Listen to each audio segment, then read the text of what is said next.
let's talk about the Second Amendment. So, Second Amendment was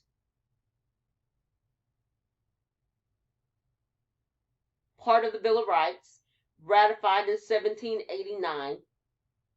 And this is how it reads: a well-regulated militia being necessary to the security of a free state. A well-regulated militia being necessary to the security of a free state, the right of the people to keep and bear arms shall not be infringed.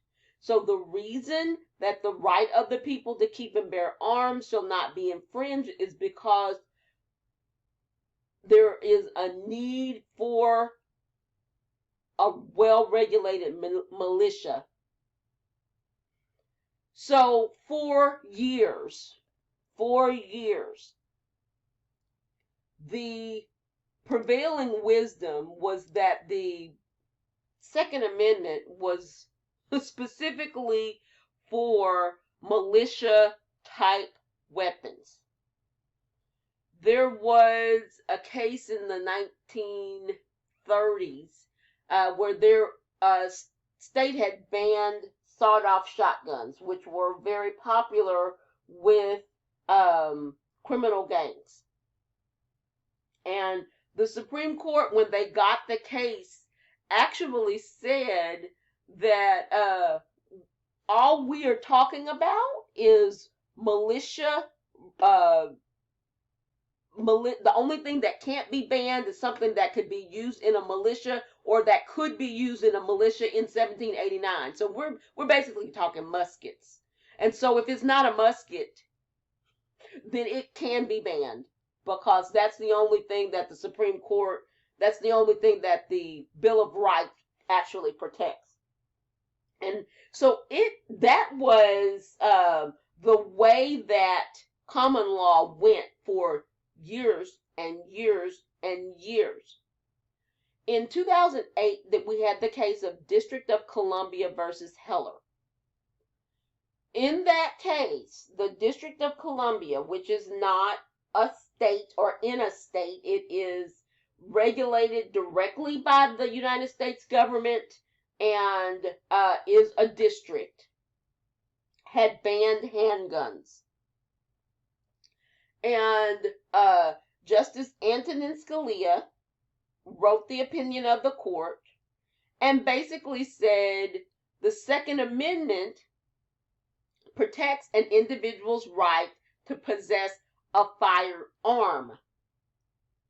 And that included not just muskets, but anything that could be used to defend oneself.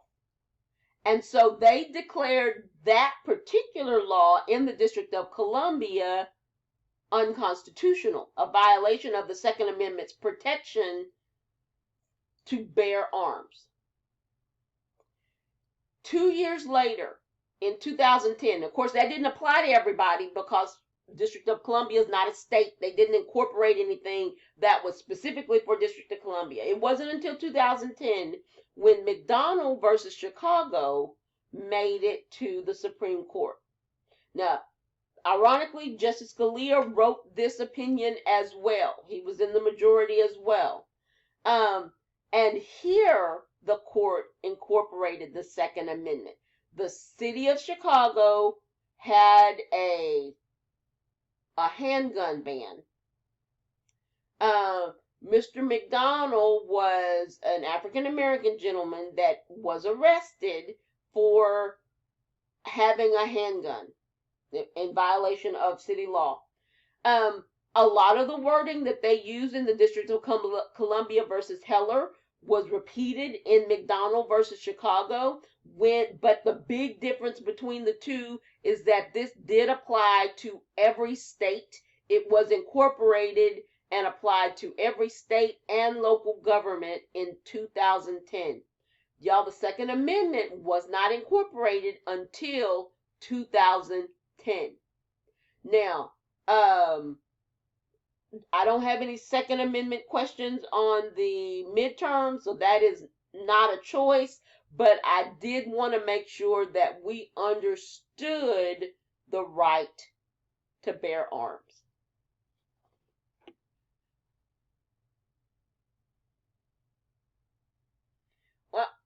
before I was about to log off, but I do want to point out that just like any other part of the Bill of Rights, there can still be restrictions. There are restrictions. We have the Brady bill from federal government that says that certain people that have um, felonies, have been convicted of felonies, people that have are on terror watch lists, can people that are under 18 cannot own firearms. And there is a national registry. Many states have restrictions on um, certain types of weapons. Assault rifles comes to mind. Semi-assault rifles comes to mind.